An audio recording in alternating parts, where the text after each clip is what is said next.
Mais bonjour à vous tous et à vous toutes. On a organisé ça de façon un petit peu impromptue, là, mais je vois que les gens commencent à se connecter, alors bah, c'est super. Puis ça veut dire que ça va servir à quelques-uns et quelques-unes d'entre vous. Donc pour ceux qui ne me connaissent pas, je me présente. Je m'appelle Gwenaëlle Chailloux, je suis la directrice du réseau Québec maritime. Je te laisse, Ben Maud, oui, te présenter. certainement. Maude Boissonneau, je suis coordonnatrice des missions scientifiques donc pour le RQM. Pour le RQM. Et puis, on a avec nous Laura Castrec du FRQNT. Je te laisse te présenter, Laura, un petit peu. Oui, bonjour à tous, Laura Castrec. Donc moi, je suis la responsable du programme de recherche dans le secteur maritime. Donc, je vais être là pour répondre à des petites questions si vous en avez sur le programme. Puis, je voulais vous remercier d'avoir organisé ce petit webinaire sur le temps navire. Merci. Donc, il y a l'équipe du RQM qui est avec nous aussi, Geneviève, Viri. Je vous laisse faire un petit coucou. OK. Ce qu'on va faire, on va faire ça vraiment de façon impromptue et informelle. Alors, on a fait préparer une vingtaine de diapositives là. On va vous rappeler le contexte de l'appel, les objectifs de l'appel, les différents axes. Comment fonctionne? On va passer un peu plus de temps, vraiment, c'est Maud qui va vous présenter ça avec l'aide de Laura là, sur le fonctionnement général de l'appel. Puis après, on se donnera le temps de répondre aux questions parce que je pense que c'est ça le nerf de la présentation aujourd'hui, c'est de se donner, peut-être que vous avez des angles là ou des choses que vous aimeriez discuter qu'on n'aura pas abordées. Puis en notre présence et avec celle de Laura, on va pouvoir essayer de répondre au mieux aux questions.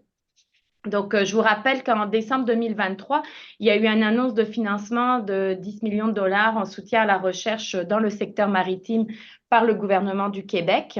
Et que ce soutien s'inscrit dans la stratégie québécoise de recherche et d'investissement en innovation, donc la fameuse SQRI 2, dans le cadre des années 2022-2027.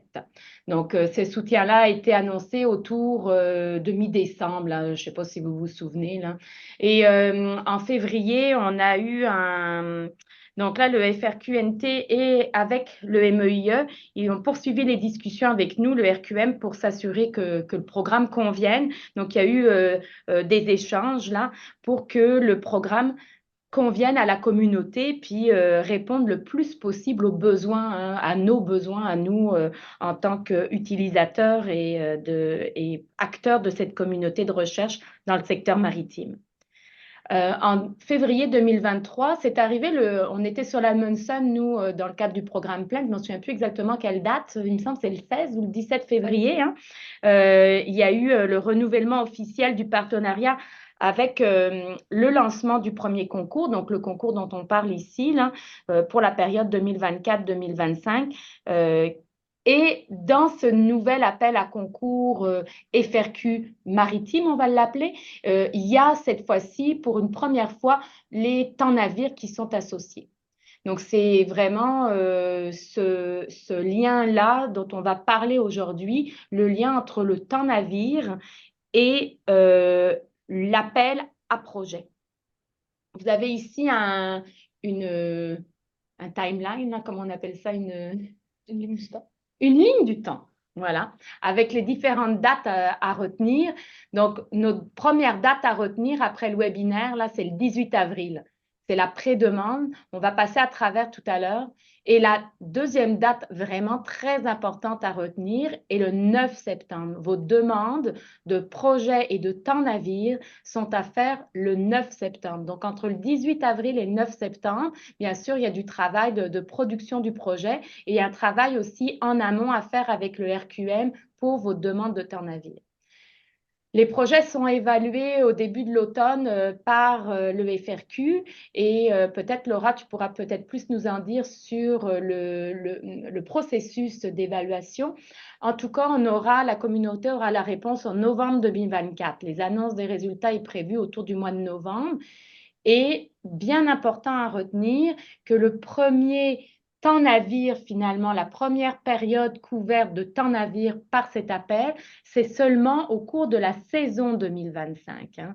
Donc, ça peut être des temps navires hivernaux, mais ça va être après novembre 2024.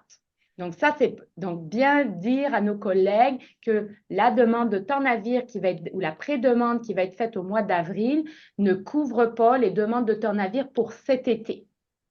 OK? Ça, fallait vraiment ça que ça soit bien important de vous le signaler. Il y a eu des changements vraiment importants dont on va discuter dans la façon de procéder pour l'accès au temps navire. Et c'est ce qui nous anime aujourd'hui et c'est ce qui a fait qu'on a vu le besoin là d'être plus transparent et de vous montrer les subtilités du programme. Parfait. Donc, on vous rappelle les objectifs. Ah, je vais les lire en même temps. On peut peut-être déplacer. Oui, ça, j'avais dit. Les objectifs de l'appel, c'est de promouvoir les liens de partenariat entre les établissements de recherche universitaires et collégiaux, les partenaires socio-économiques et gouvernementaux, ainsi que les milieux de pratique utilisateurs de la recherche. On va voir tout à l'heure une définition de ce que c'est que les milieux de pratique, tels que vus dans cet appel à projet. C'est encourager, le deuxième objectif, c'est d'encourager la collaboration intersectorielle et interordre. Donc, même si le programme est porté par le FRQNT, il est vraiment important de souligner qu'il y a là une collaboration intersectorielle et interordre qui est comme un critère dans ce projet, dans cet appel-là. À la lumière, en fin de compte, et un peu comme l'appel qu'il y avait eu l'année dernière du FRQ, c'est un peu le même principe. Le troisième objectif est de développer une recherche de pointe adaptée aux besoins actuels du secteur maritime. Bon, recherche de pointe, je vous fais confiance là-dedans. Mais je pense que le mot-clé, là, c'est adapté aux besoins, qui est important de retenir.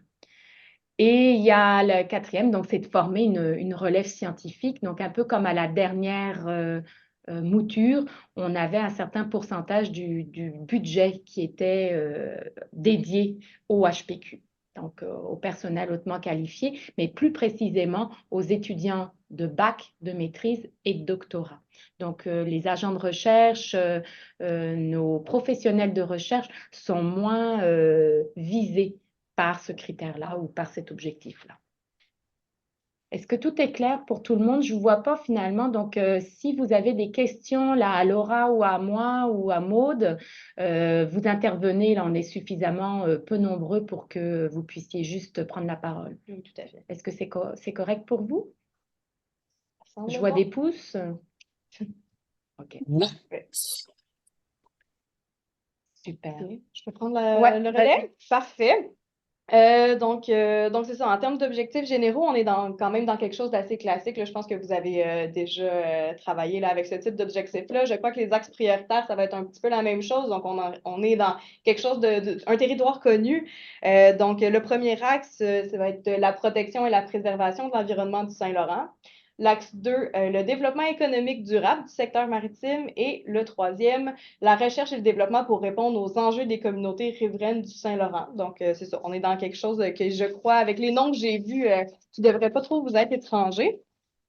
Par contre, je voulais profiter là, de ce moment-là pour énoncer deux petites particularités là, de l'appel. La première, en fait, le Saguenay n'est pas inclus quand on parle du continuum Saint-Laurent. Donc, on parle vraiment ici du tronçon fluvial, de l'estuaire, du golfe et des zones côtières, mais pas le Saguenay. Donc, c'est vraiment à prendre en compte là, dans l'élaboration de vos projets.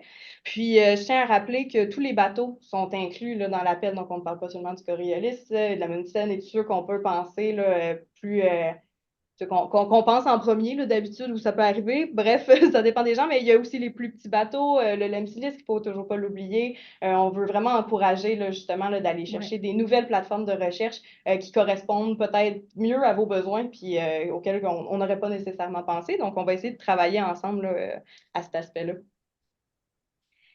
Donc, le fonctionnement général de l'appel, donc je ne sais pas si vous avez consulté là, la documentation là, en amont. Vous avez peut-être pu constater donc qu'il s'agit d'un format hybride un peu là, entre un appel à projet standard, un appel à temps navire, puis un appel à intention pour mission concertée fait par le RQM. Donc, je m'explique. En fait, cet appel-là va aller chercher des caractéristiques d'un peu chacune de ces procédures-là pour les remettre ensemble. Donc, encore là, ce n'est pas quelque chose qui est particulièrement nouveau, mais c'est l'agencement de ces nouvelles procédures-là là, qui est peut-être un petit peu différent. Donc, dans le cadre de cet appel-là, ce qui est un peu particulier, c'est que vous déposerez des projets complets. Donc, la première étape va vraiment d'aller déposer un projet comme vous avez l'habitude de le faire, là, qui va sortir donc d'une enveloppe de 2,3 millions environ, là, donc du FRQ, donc qui inclut les FIR. Donc, pour votre projet, vous allez pouvoir obtenir pour un maximum de 100 000 par année pour un maximum de 3 ans. Puis, à ça, il faut ajouter 15 du milieu de pratique. Le milieu de pratique, c'est une contribution donc, au coût direct de la recherche qui est obligatoire, soit sous forme de ressources financières, matérielles ou humaines. Donc là, il y a un petit peu de latitude à ce niveau-là. Mais il faut que ça soit de la part d'au moins un partenaire de milieu de pratique. Donc ça, c'est vraiment très important. Qu'est-ce qu'un milieu de pratique? Dans cet appel-là, il s'est entendu que c'est une organisation québécoise intéressée par les résultats du projet de recherche et qui est en mesure de les mettre en application. Donc, vous avez quand même de la latitude à ce niveau-là, mais il faut vraiment que ça soit inséré dans le projet. Puis évidemment, ben, il ne doit pas avoir de conflit d'intérêt. On fait confiance là-dessus. En fin de compte, je mettrais, comme au dernier appel, il faut qu'on ait au moins un collaborateur qui soit issu de, de ce milieu de pratique. Ça, c'est vraiment important. Il faut qu'il fasse partie prenante de l'appel, du projet, comme en co-construction s'il y a lieu, ou parce que c'est des gens avec qui vous travaillez depuis longtemps et puis que vous continuez vos projets. Oui, on va revenir plus tard aussi pour le rappeler.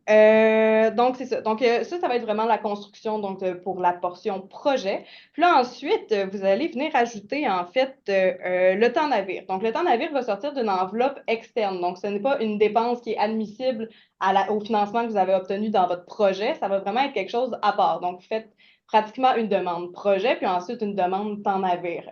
Évidemment, ils sont dans le même processus parce que ben, c'est le même programme de financement, mais il faut vraiment les voir de façon séparée. Donc, le temps navire va venir compléter votre projet, mais votre projet doit se tenir en lui-même. C'est ça. Donc, vous pourriez demander un projet sans temps navire officiellement, mais si vous demandez du temps navire, c'est une enveloppe extérieure. Ce temps navire-là, en fait, là, ici, il y a le logo du RQM, il sort du FRQ, l'argent en tant que tel, mais cette enveloppe-là va être administrée par le RQM. C'est pour ça qu'on demande, en fait, qu'on va procurer un accompagnement là, dans tout ce processus-là. Vous allez voir là, au fur et à mesure, là, on a une implication là, au travers de la procédure. Donc, l'enveloppe est de 400 000 par année, puis il va être divisé là, donc, selon les besoins des projets qui ont été sélectionnés en fait, dans le programme de recherche. Donc, on va aller optimiser le tout. Après, là, c'est le rôle du RQM dans tout ça. Donc, passons directement aux procédures. Est-ce qu'il y a des questions? En fin de compte, encore une fois, on ne vous voit pas. Alors, si vous levez la main. Ben, il devrait apparaître ici. Ouais? OK. Donc, il n'y a pas de questions. Donc, procédure. Oui. Ah, j'entends quelqu'un. Oui, j'aurais une petite question Ah, oui, vas-y. de la part de Guicheux, Oui. qui ne peut pas être là à cause du décalage horaire. Mais donc, si je comprends bien, c'était pas les 100 000, en fait, c'est une partie projet. Puis le temps navire, c'est 400 000 qui va regrouper un peu tout le monde. Si, admettons, tout le monde a besoin du Coriolis, on va regrouper tout le monde dans les 400 000. Exact. Exact. Le concept, en fait, c'est que tout le monde va avoir un montant. Il va être octroyé le droit d'aller sur un bateau. Puis ensuite, nous, on prend tout ça ensemble, puis on va faire un peu une mission concertée avec tout le monde. On va s'assurer que ça corresponde aux besoins. Ça ne sera pas nécessairement une seule mission concertée, comme on l'entend au RQM, par exemple, qu'on disait, OK, on part tout le monde sur le Coriolis de telle date à telle date. Là, ça va être vraiment plus adapté aux besoins de chacun. Si quelqu'un a besoin du Lamsilis, ben, on va faire en sorte que les gens qui ont besoin du Lamsilis peut-être soient ensemble, que les gens qui ont besoin du Coriolis soient ensemble. Bref, on va essayer d'aller optimiser ça, mais en respectant vraiment les besoins là, de chacun des projets. si, admettons, tous les projets nécessaires étaient dans des endroits très différents, qui avaient besoin des plateformes différentes, ben ça sera ça aussi, mais on va s'assurer de l'optimiser le plus possible. Bref. Ok. Donc des plus petits bateaux que du Lampsilis, ça serait possible aussi? Ouais, Oui. tout à fait. Puis est-ce que ça prend aussi en compte, bah, tu sais, on n'a pas le laboratoire qui est rattaché là, si on s'entend qu'on a le Makoma ou le Mordax, que tu sais, il n'y a pas de laboratoire à bord comme sur le Coriolis ou quoi. Est-ce que ça pourrait être inclus dans ce temps navire ou ça n'a rien à voir? Oui, c'est inclus. Ouais, je vais faire la description plus tard de ce que vous pouvez mettre dans le budget. Fait que ça va sûrement aider. Pour cette Mélanie, le laboratoire mobile que vous aviez utilisé il y a 2 ans ou 3 ans, là, qu'on a dans le cadre de la force, pourrait être inclus dans le temps navire. Sa location Ok. avec le pick-up qui suit le bateau finalement, ça fait considérer, c'est comme vous aviez eu quand vous aviez fait le projet là du côté de Berthier. 26. Ok. Bah, Parfait, merci. Laura, tu nous coupes hein, si c'est on n'a pas mais je te vois hocher de la tête, c'est correct? Ouais, dans le fond, dans tous les cas, tout ce qui est l'admissibilité des bateaux, ça, justement, on veut que ce soit le RQM qui a cette expertise-là, qui optimise et qui gère cette partie-là. Donc, tout à fait éligible selon moi. Merveilleux. Ok. Mais c'est ça, on reviendra. J'ai un petit support visuel là, pour ce qui est du budget. Là, ça va peut-être aider là, à voir ce qui est inclus dans tout ça. Donc, procédure. Dans le 18 avril, ça arrive bientôt. Donc, c'est la pré-demande. Très important. C'est pas une étape qui est facultative. En fait, la façon que ça fonctionne, c'est que les projets ayant déposé une pré-demande vont ensuite, qui ont été sélectionnés, vont être invités à déposer une demande. Donc, on ne peut pas sauter cette étape-là. Vous ne pourrez pas déposer de demande si vous n'avez pas été accepté, donc à la pré-demande. Bien important.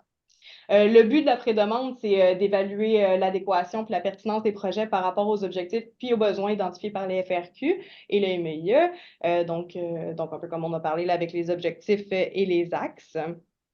Donc, voilà. Les différentes sections, donc dans la pré-demande, c'est assez simple. Là. Ça demande un peu de temps, mais ça devrait, c'est facile à remplir. Donc, la première chose que je voulais décomposer un petit peu avec vous, là, c'était la composition de l'équipe de recherche. Donc, on en a un peu parlé tantôt. Tout d'abord, ça prend évidemment une chercheuse ou un chercheur principal. Petite note ici, la même chercheuse ou le même chercheur peut demander un maximum de 2 pré-demandes à titre de chercheur principal. Ensuite, vous allez avoir besoin de au moins un co-chercheur ou une co-chercheuse. Évidemment, les chercheurs principaux ou les co-chercheurs au moins un des deux doit être issu des domaines relevant, donc des FRQNT. Finalement, donc, ça, on l'a mentionné un peu tantôt, vos collaborateurs et collaboratrices devront au moins inclure un ou une représentante donc, du milieu de pratique partenaire. Donc, évidemment, on vous invite à en avoir plusieurs, mais ça prend au moins une personne issue de ce milieu pratique-là qui, je le rappelle, va vous donner également 15 en ressources donc, financières, matérielles ou humaines. Oui, Jean-Carlos. Oui, en fait, j'ai juste une question par rapport à la collaboratrice, collaborateur. Est-ce que ça doit être essentiellement du Québec ou ça peut être du fédéral? Laura, est-ce que tu veux répondre à cette question-là? Alors, pour ce les collaborateurs, en fait, c'est ouvert à tout le monde. Vous pouvez même avoir des chercheurs qui viennent d'autres provinces, ça, on l'accepte tout à fait. Pour ce qui est du collaborateur qui est lié au partenaire de milieu de pratique, je rappelle juste qu'il faut qu'on ait une organisation québécoise qui puisse euh, montrer que les résultats de la recherche vont être faits et être utilisés au Québec. Mais globalement, pour les collaborateurs, c'est ouvert à tout le monde. À On tout le n'a pas monde, de oui. vérification. On ne demande pas les CV, on ne demande pas les contributions détaillées. C'est vraiment ouvert Mais au les plus largement. 15%, il faut que ça vienne du Québec. Oui, absolument. Oui, c'est bon. Merci. Bonne question, Jean-Carlos. Merci.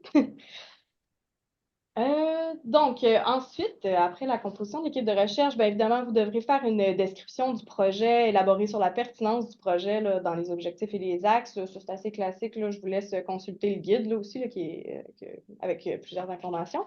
Ensuite, il y a l'estimé budgétaire, que ça, je voulais faire une petite parenthèse sur ce point-là.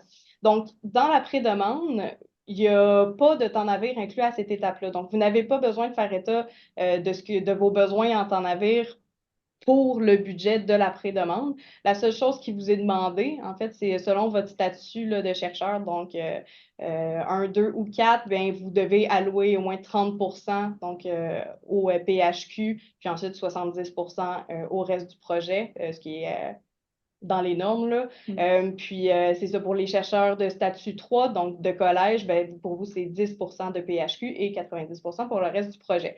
C'est la seule chose qui est spécifiée, mais je rappelle, donc pas de temps navire à cette étape-là, vous n'avez pas besoin de le mentionner dans le budget. Si vous voulez le mentionner dans la description de votre projet, bien sûr, si vous jugez que c'est pertinent là, dans l'élaboration de tout ça, je vous invite à le faire. C'est sûr que ça donne une meilleure idée là, du projet dans l'ensemble, mais pas dans le budget, donc ce ne sera pas nécessaire à cette étape-là.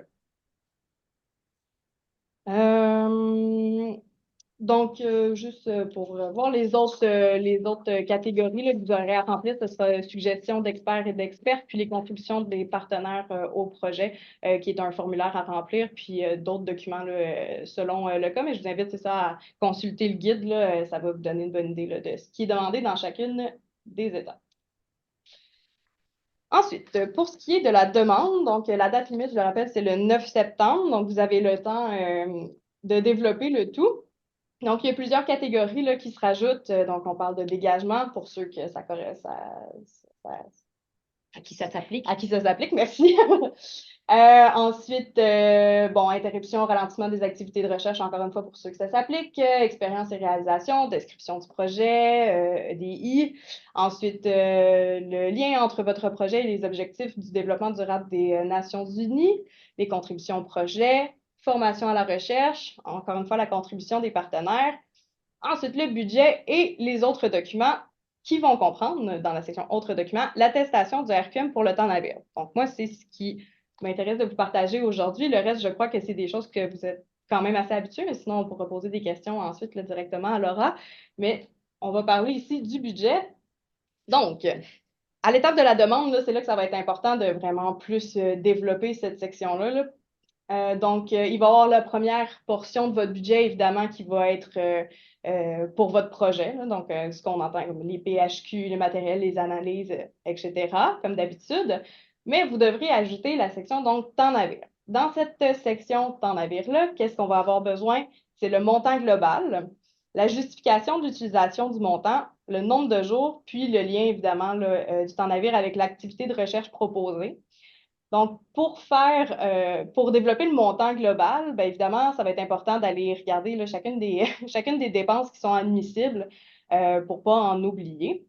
Puis ça, c'est ça, ça va être particulier selon votre institution. Ça peut dépendre de où vous venez, de votre organisation, de ce que vous avez dans votre laboratoire. Ça dépend d'un paquet d'affaires. Ça dépend de votre projet aussi. Là. Donc, nous, ce qu'on vous invite à faire, c'est de vraiment contacter le RQM pour vous accompagner là-dedans. Et de toute façon, vous aurez besoin, en fait, donc dans la catégorie le autres documents, de l'attestation du RQM, comme quoi qu'effectivement, on vous a accompagné dans l'identification de vos besoins, puis des montants qui ont été demandés. Fait que comme ça, on s'assure que bien, vous n'avez rien oublié dans votre budget pour avoir une mission, un navire, c'est sûr, que vous ne manquez pas de fonds là, pour faire votre mission.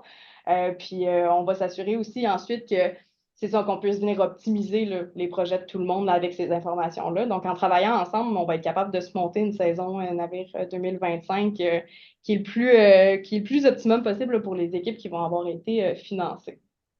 Donc, je pense que ça, pour ça, ça fait pas mal le tour.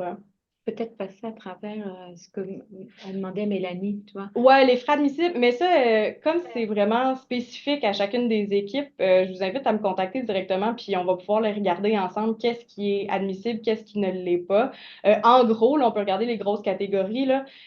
Évidemment, il y a l'affrètement du navire, là, donc compter les jours d'opération, les jours de mob et de démobilisation, le carburant. Ça va dépendre du bateau que vous choisissez. Donc, pour faire des estimés, vous m'écrirez.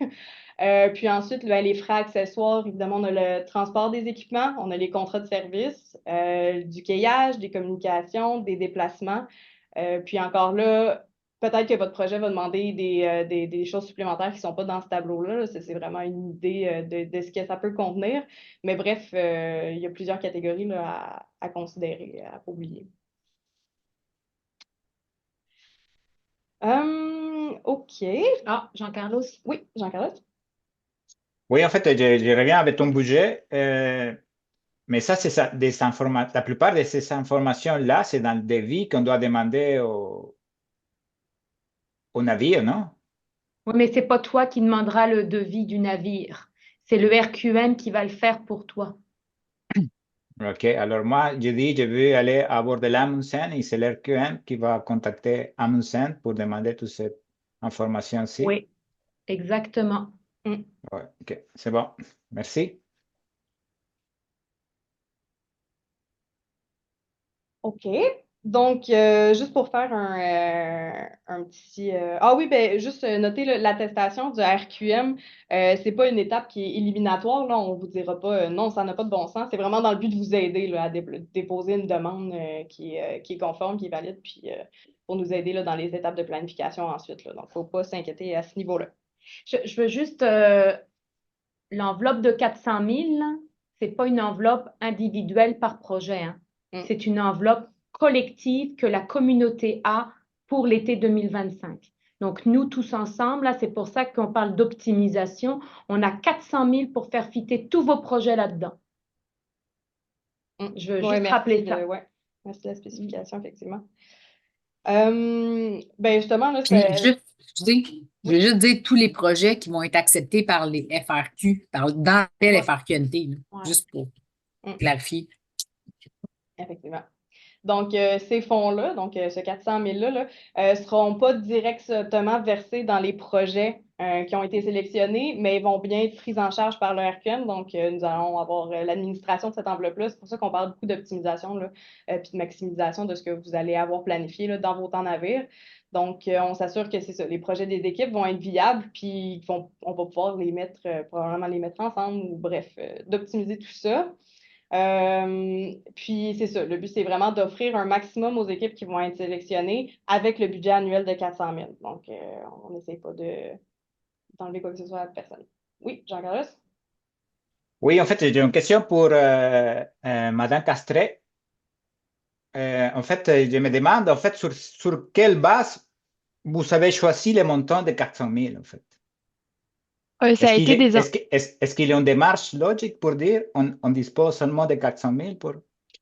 Ça a été en fonction déjà de l'enveloppe globale qui était allouée par le MEI dans le cadre de cette entente-là, en fonction des fonds qu'on avait par année pour chaque appel à projet pour essayer de pas forcément prendre dans l'enveloppe qui était destinée au financement au financement des projets de recherche, faire une espèce de balance pour éviter d'enlever le moins de projets, puis en fonction aussi des chiffres qui nous ont été donnés par le RQM, on a pu définir que 400 000, c'était le montant le plus adéquat qui permettait d'avoir à peu près 12 jours sur un bateau comme le Coriolis. C'était le montant le plus adéquat, en fait. Ça a vraiment été une histoire d'équilibre entre l'enveloppe que nous, on avait, les montants qui nous ont été communiqués, les frais qui nous ont été communiqués aussi par le RQM, puis c'est ça. C'est bon, merci. Donc voilà, pour ce qui est de l'implication du RQM. Donc, je rappelle le début des projets de recherche. Donc, ça va être après l'annonce des résultats, donc en novembre 2024. Mais la saison temps navire n'est pas pour cet été, mais bien pour 2025, puisqu'on se rappelle que novembre, c'est après l'été. Donc, de novembre jusqu'à votre mission, Maud et le RQM vont être là pour vous aider à vous organiser cette mission-là. Il se peut que cette mission-là, elle prenne, vous ayez une plus-value je parle pour les gens qui vont travailler avec des gens de Lucar ou de Laval, par exemple, qui vont aller chercher un équivalent dans le programme Apogée sur les temps navires où vous allez aller chercher un 4 jours avec ce projet FRQ et vous allez aller compléter en faisant une demande au programme Apogée pour 3 ou 4 jours supplémentaires. Donc, nous, le RQM, c'est à ça qu'on va vous aider parce que le RQM va aussi être responsable, le RQM étant mode finalement, va être aussi responsable de l'organisation des temps-navires dans ce programme de recherche. Donc, notre idée ici, c'est de vous aider à optimiser l'argent public, à bien le dépenser, mais aussi à faire que on puisse optimiser les projets qui sont subventionnés par le FRQ. Ce qui nous amène donc à la dernière slide, donc les évaluations.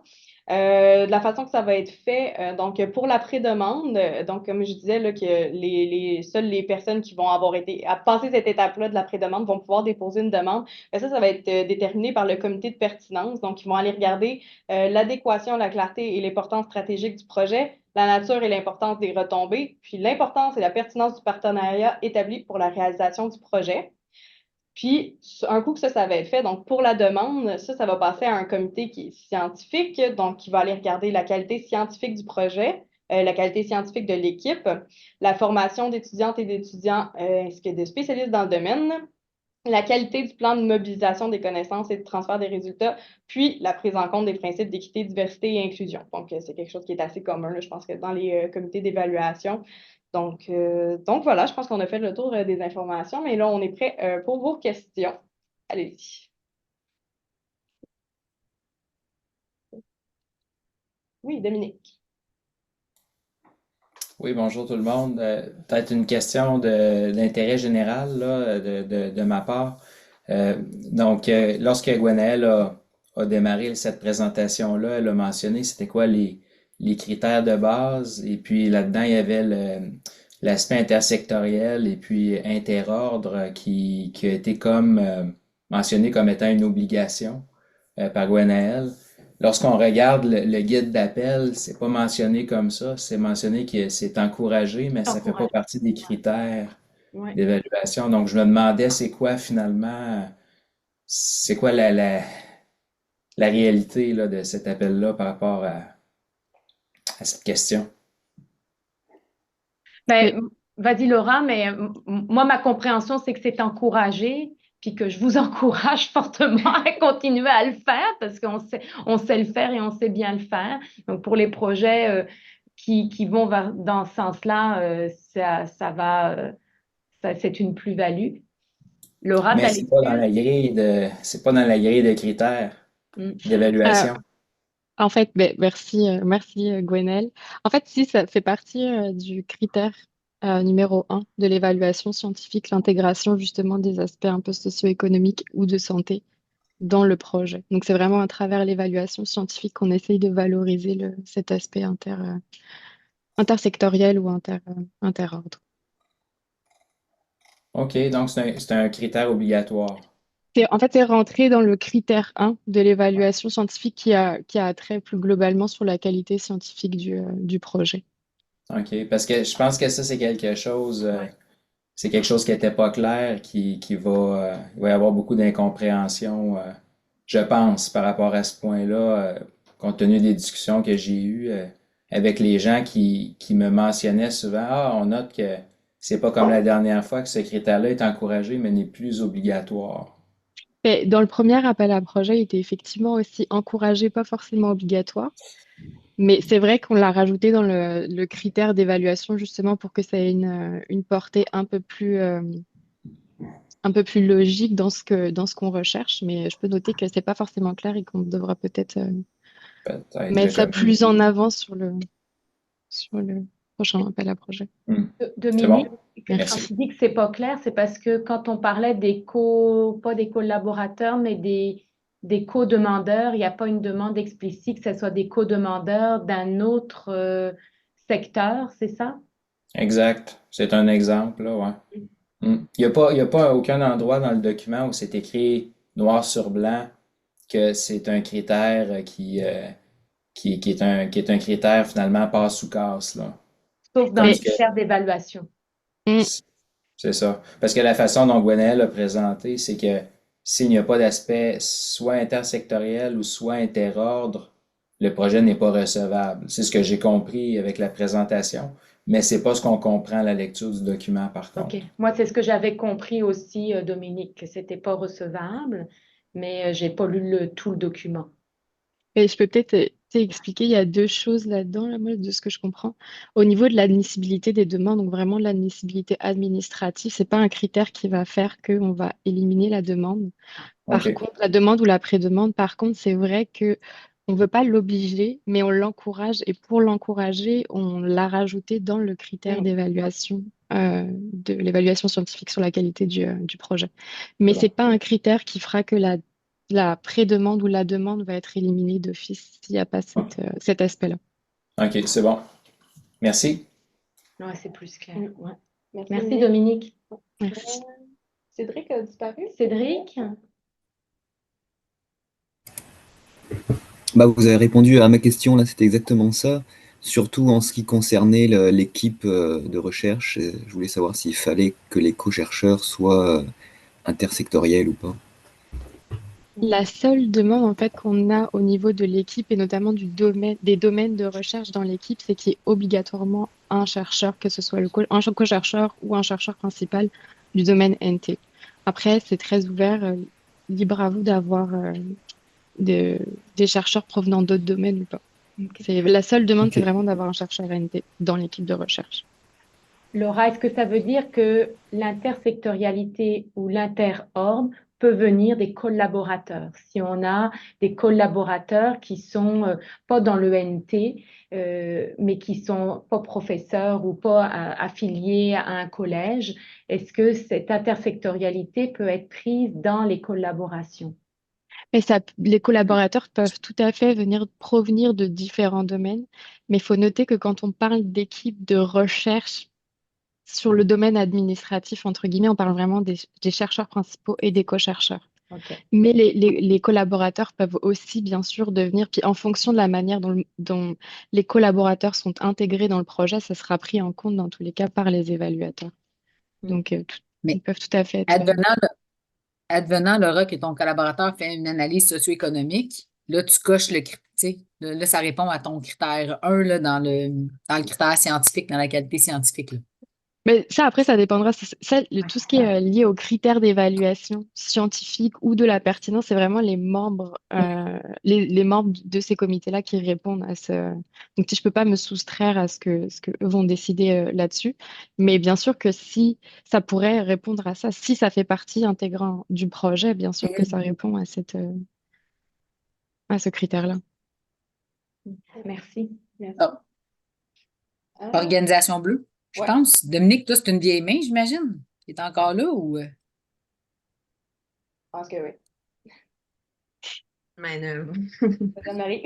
Je vais peut-être vous faire répéter, là, mais par rapport au porteur principal du milieu de la recherche, c'est obligatoirement quelqu'un de nature et technologie? Euh, non. Donc, je pourrais faire une demande avec des collaborateurs nature et technologie, mais portés par un domaine comme la création, par exemple, ou les sciences humaines. Oui, tout à fait. Le chercheur principal peut provenir de n'importe quel des domaines, pas nécessairement du domaine nature et technologie. C'est Parfait. juste que dans le noyau de l'équipe de recherche, donc les chercheurs principaux ou les co-chercheurs, on veut quelqu'un du domaine de nature et technologie. Mais le chercheur principal peut tout à fait provenir des autres domaines.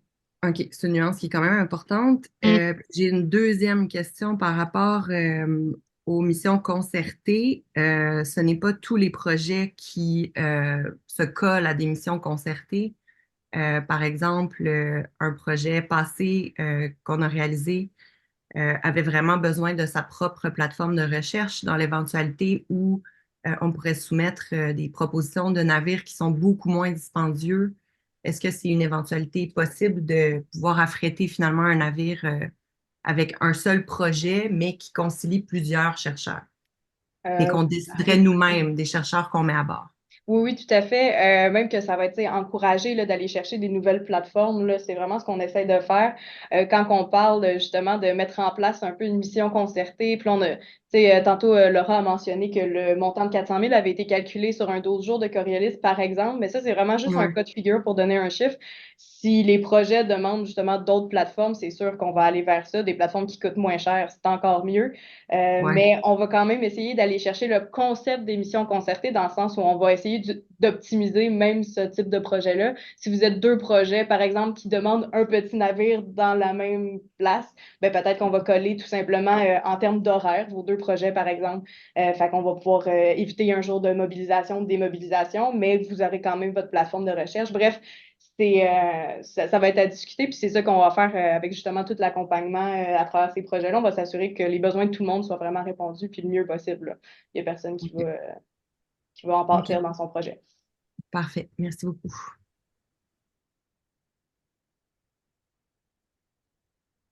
On a d'autres questions.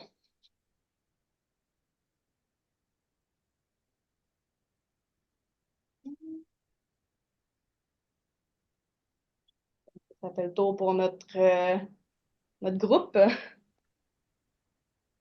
Vous allez pour le mot de la fin? Il n'y a plus d'autres questions dans le chat, là? Non? Mm-mm. Non. C'est moi qui écrivais dans le chat. Non, ben, Jean-Carlos. Ah, Jean-Carlos, il y a une question. Oui, la dernière question, en fait, j'aimerais bien savoir, pour les milieux pratiques, est-ce qu'il faut que ce soit gouvernemental ou ça peut être une municipalité ou... Ah oui. Tout à fait. Ouais, c'est vraiment assez divers. Ça peut être une municipalité, une association, une entreprise. Et c'est vraiment une organisation québécoise, mais c'est vraiment, on peut voir ça à large, là. Ça peut être très divers. On a même des fois, c'est des universités qui travaillent ensemble. Enfin, Ça pourrait être une université aussi, alors. oui, ça, c'est déjà arrivé. C'est bon, merci. Oui, organisation bleue. Oui, désolé. Au niveau du jury, c'est une équipe au FRQ. J'ai peut-être manqué l'information au début. Qui va C'est traiter les probation, demandes, en tu veux fait? dire? Pour quelle Ben, évaluation? quand on va Pour la déposer le pertinence, mettons? projet, avant, le jury était au RQM. C'est qui maintenant qui va décider des Le jury projets? n'était pas au RQM. L'évaluation de la dernière fois, c'est pas faite du tout au RQM. Ça, c'est dans le cadre de Odyssée Saint-Laurent que les évaluations se Ouais. faisaient par une évaluation externe dans Odyssée Saint-Laurent qui était OK. mis en place par le RQM. Mais déjà l'année dernière, la série de projets, elle n'a pas été évaluée dans la même façon. Donc, elle a été évaluée par le FRQ, qui c'est de votre bord, Laura, hein. Vous Mm. organisez des évaluateurs intersectoriels des différents secteurs du FRQ, il me semble, avec des gens du MEIE. Donc, OK. pour avoir une vue plus globale. C'est ça, Laura? Ouais, je pense que je vais expliquer plus en détail. En fait, il y a plusieurs niveaux. Donc, il y a l'admissibilité des demandes. Donc, déjà, est-ce que les demandes répondent à tous les critères? Ça, c'est fait par le FRQNT. Ensuite, pour tout ce qui est comité, on a deux sortes de comités. Donc, comme l'a expliqué Maud dans sa présentation, il y a vraiment deux évaluations distinctes. La première, ça va être celle de l'étape de la pré-demande, donc la pertinence, le comité de la pertinence. Ça, c'est un comité, en fait, dans lequel les membres sont sélectionnés par notre partenaire. Donc, cette fois-ci, ça va être des membres qui sont sélectionnés par le MEIE et qui vont décider, en fait, donc, comme ça a été mentionné, qui vont évaluer si les projets qui sont présentés répondent bien aux objectifs et aux axes de recherche de l'appel à projet. Une fois que cette évaluation-là est faite, tous les projets qui sont passés seront invités à déposer une demande. Et donc là, on aura un deuxième comité d'évaluation scientifique, dans lequel on aura des experts externes qui seront recrutés par le FRQNT. Et c'est pour ça qu'on demande aussi souvent des experts suggérés. Ça nous permet d'avoir une liste potentielle d'experts à contacter pour le comité d'évaluation scientifique. OK, parfait. Merci beaucoup. Il y avait Safran, je pense, qui avait levé la main aussi. Oui, ouais, c'est ça. Yes, salut tout le monde. Salut. Bon, là je représente Stratégie Saint-Laurent. La plupart connaissent que ça regroupe les comités ZIP, puis qui peuvent participer à titre de collaborateurs. Donc, je lance un appel pour les chercheurs. Donc, si vous avez des idées ou si on peut s'insérer dans vos projets, donc n'hésitez pas à contacter Stratégie Saint-Laurent. Ça sera moi. Merci Excellent. du rappel. Merci.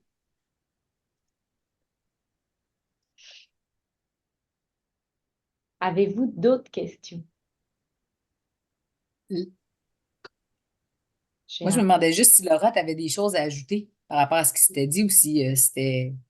Non, mais moi, ma plus grosse crainte là-dedans, c'était vraiment l'étape de la pré-demande et de la pertinence, parce que c'était vraiment différent l'année dernière. Donc là, c'était juste rappeler que l'étape de la pré-demande, on est vraiment sur une première évaluation. Donc il y a vraiment plus d'informations à fournir dans la pré-demande que ce qu'il y avait précédemment. Mais j'ai noté que ça avait bien été dit dans tous les cas. Donc j'avais noté quelques petites choses, mais ça a bien été détaillé par Gwen et Maud. Donc c'est parfait. Est-ce que, j'ai pas regardé en détail, est-ce que le document de pertinence est toujours là par rapport aux axes? L'année dernière, il y avait un gros travail de plusieurs pages où on reprenait notre projet et au sein même du projet. Donc, on avait peut-être 5 ou 6 pages pour le projet, puis on avait 3 pages pour la pertinence du projet. Fallait vraiment... Est-ce que ça fait toujours partie aussi du programme ou ça va dans la pré-demande? Ça va dans la pré-demande. En fait, c'est ça, c'est que l'année dernière, les deux évaluations avaient été fusionnées. Donc, c'est pour Ouais. ça que vous vous étiez retrouvé avec un formulaire qui parfois reprenait des éléments que vous aviez mis dans votre demande, mais cette fois-ci, ça a bien été scindé en deux, puis ça va être fait en deux parties. Donc, la pertinence en premier, puis après, tout ce qui va être lié à la méthodologie scientifique, les retombées, les résultats, etc. Donc, il y a bien le document de la pertinence, mais il y a seulement le document de la pertinence pour la pré-demande. D'accord, merci. OK, je vois qu'on n'a plus de questions. Merci Laura, merci à vous Merci à vous. d'avoir été présent. Donc, n'hésitez pas s'il y a des questions qui émergent avant le 12, non, c'est combien la date? 18 avril. N'hésitez pas à nous contacter. Si jamais on ne sait pas y répondre, on vous enverra à Laura. Pour tout ce qui est en navire, vraiment, si vous commencez à réfléchir à ça, prévenez Maude. Elle peut vous aider dès maintenant. Vous le savez bien que plus on s'y met tôt, plus c'est facile après. Donc, il y a eu des ententes de confidentialité qui ont été signées. Donc, quand vous venez voir Maude, il y a juste, c'est entre vous et elle. Puis ça va nous permettre de cheminer jusqu'à votre dépôt final. Donc, l'équipe du RQM est là pour vous aider, l'équipe du FRQNT aussi. N'hésitez pas.